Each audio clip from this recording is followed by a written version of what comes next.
¿Cómo le va, doctor? ¿Cómo está usted? ¿Qué tal? ¿Cómo anda usted, Germán? Bien, bien.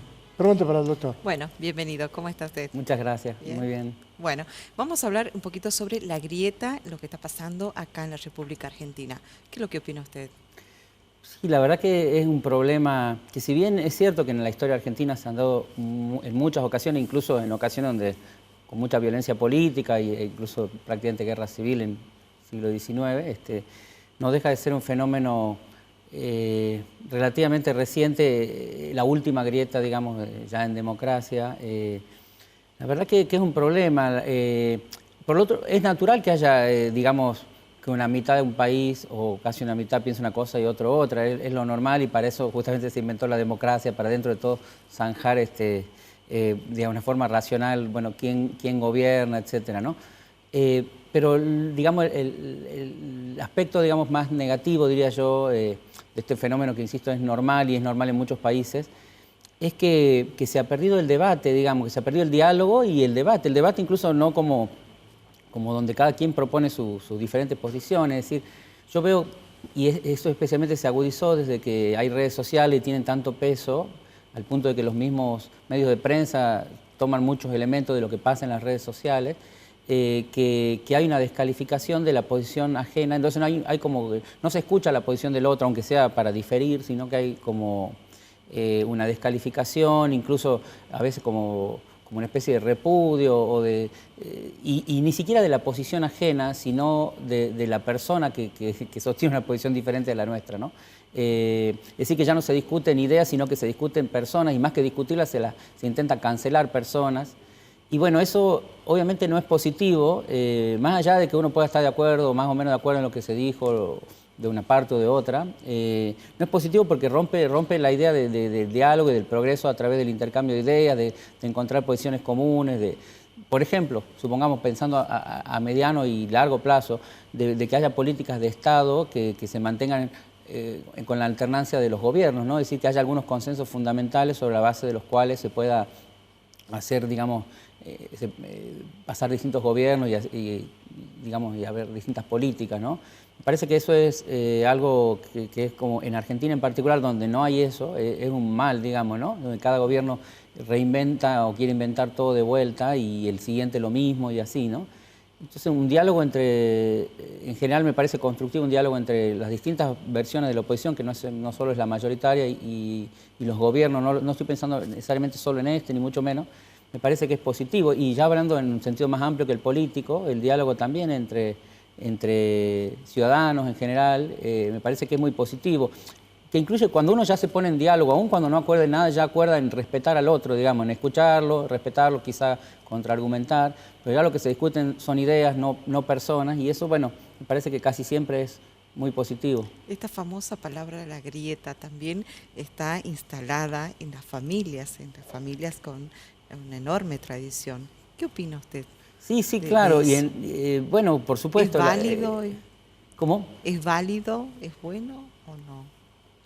Bueno, que haya grieta como tal no es bueno, en el sentido de que si por grieta se entiende algo así como un espacio, un agujero que impide el diálogo o incluso la discusión, no. Ahora, que haya discusión sí que me parece sano y no me parece extraño que haya entre familias. El problema es que haya peleas entre familias, no tanto grieta en el sentido de discusión, sino de que yo no voy a, qué sé yo, a la fiesta de fin de año porque va tal y qué sé yo, o que las reuniones familiares terminen en pelea. Al contrario, ahí debería primarme idealmente el afecto por sobre las diferencias políticas. Por ejemplo, uno que realmente piensa que grieta en términos políticos, puede ser de otro tipo también, religioso, etcétera, ¿no? En ese sentido, ahora llamarlo grieta, insistir en grieta, quizá termina agrandando la grieta también a su vez, ¿no? Hay familias que, bueno, que donde, qué sé yo, el padre es peronista y el hijo no, o viceversa, y dentro de todo hay algún diálogo, o insisto, priman otros factores que, como pensaría Borges, ¿no? Es decir, quizá las opiniones políticas son de alguna manera una de las cosas menos importantes que uno tiene como individuo, digamos, ¿no? Sin que por eso no tengan ninguna importancia, pero deberían primar otros aspectos, la amistad, el afecto, el compartir otras cosas, ¿no? ¿Cómo está la filosofía hoy en Tucumán? Bueno, la verdad que la carrera de filosofía muy bien, si bien siempre fue una carrera chica, es una carrera que está creciendo en alumnos. desde hace varios años, esto es ajeno a la carrera, pero tiene relevancia, se desarrollan las Olimpiadas Argentinas de Filosofía para Estudiantes Secundarios en Tucumán, organizadas por la Universidad Nacional de Tucumán. Y bueno, la carrera hay bueno, cada vez más espacios de divulgación a través de distintas plataformas hechos por alumnos o por docentes, o a veces por una mezcla. En mi caso, por ejemplo, tengo un espacio con un alumno yo soy docente, digamos, de la carrera de filosofía y a la vez tengo un espacio con un alumno avanzado, y hay distintos colectivos filosóficos.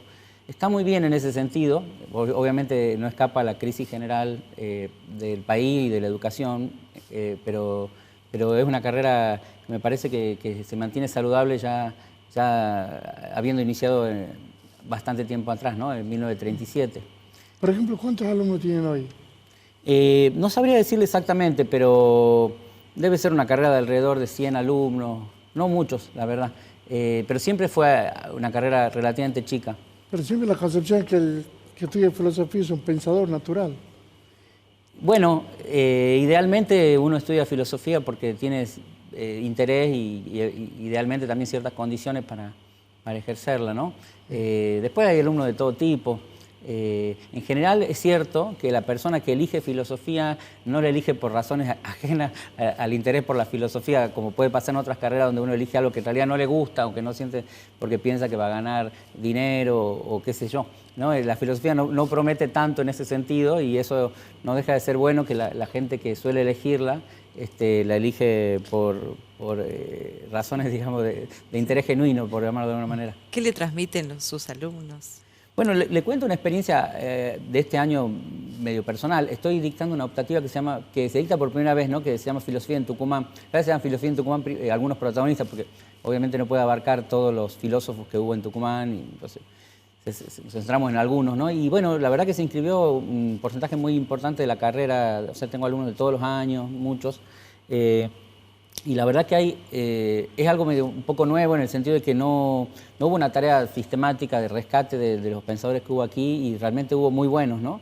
Tuvimos un comienzo, bueno, glorioso, una época dorada donde vino mucha gente de afuera, especialmente, bueno, Manuel García Morente de España, fue un filósofo muy destacado, Rodolfo Mondolfo de Italia, también profesores muy importantes de La Plata y Buenos Aires. Y ellos formaron... ¿Silvio Frondizi? Claro, Silvio Frondizi, Ricieri Frondizi. Silvio Frondizi en realidad era de historia, pero enseñaba en la carrera, digamos, era una materia de la materia general. O sea, muchos de los grandes docentes que yo quería mencionar fueron alumnos y admiradores, digamos, de Silvio Frondizi, ¿no? Y de Ricieri también, que fue el hermano que sí era de filosofía y que llegó a... Bueno, son ambos hermanos a su vez de Arturo Frondizi, que fue presidente, ¿no? Y bueno, y Ricieri a su vez fue rector de la UBA, ¿no? Uno de los más recordados rectores de la UBA.